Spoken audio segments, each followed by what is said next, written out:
ஐயா இங்கே ரெக்கார்ட் ஆகுதா இல்லையா? ரெக்கார்ட். ஐயா, கன்னி ராசிக்கு வர ஒரு மாதத்திற்கு நிலை என்ன? கன்னி ராசிக்கு 6ல் சனியும் 9ல் குரு இருக்கு. குரு வந்து ராசியை பார்க்கும். அப்போ ராசிக்கு எந்த ப்ராப்ளமும் வராது.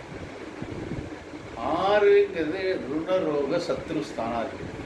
6ங்கிறது கடன். அவர் ரிவர்ஸ் ஆகும்போது கடன்ல இருந்தும் நோயிலிருந்து விடுதலை கிடைக்கும். பஞ்சம ஸ்தானாதிபதியும் ஆகிறார் இல்லையா ராசிக்கு. 5ன்னா குழந்தைகள் அதிர்ஷ்டம். அவர் போய் சத்ருஸ்தானம் மாரி ரிவர்ஸ் ஆகும்போது குழந்தைகளால் நன்மை ஏற்படும். சில நேரம் என்ன செய்யும், 5 கூட ஒரு 6ல் போகும்போது குழந்தைகள்கிட்ட மிஸ் அண்டர்ஸ்டாண்டிங் வரும். எனக்கு பணம் கொடுங்க, சொத்தை பிரித்து கொடுங்க அப்படின்னு சண்டை சச்சரவுகள்லாம் வரக்கூடிய நேரம் தான் இந்த ஒரு மாதத்தில். ஸோ குழந்தை செல்வங்கள் நம்ம கூட சண்டை போடும், நமக்கு டிசீஸ் ஃப்ரீ ஆகும், கடன்லேருந்து ஒரு ரிலீஃப் ஆகும். இதுதான் கன்னிராசிக்கு சனியோட.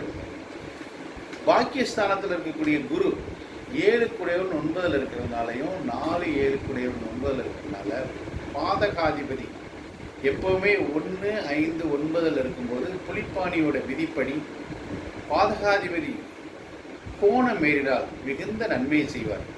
ஸோ குரு இப்போ நன்மை செய்யக்கூடிய இடத்துல உட்கார்ந்துருக்காரு.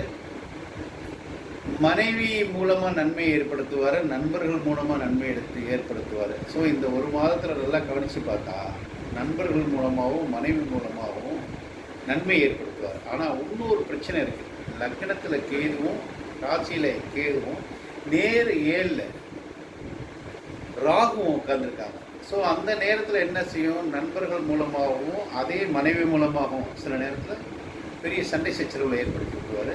தேவையில்லாத சிநேகங்களை ஏற்படுத்துவார். பெண் சிநேகம் ஆண் சிநேகத்தை ஏற்படுத்தி சில சங்கடங்களையும் உண்டு பண்ணுவார். ஸோ மொத்தத்தில் மனைவி, ஆண் துணை, பெண் துணை இவர்கள் மூலமாக பிரச்சனைகளை ஏற்படுத்தக்கூடிய காலம்தான் வருங்கால ஒரு மாத காலம். அவ்வளோதான்.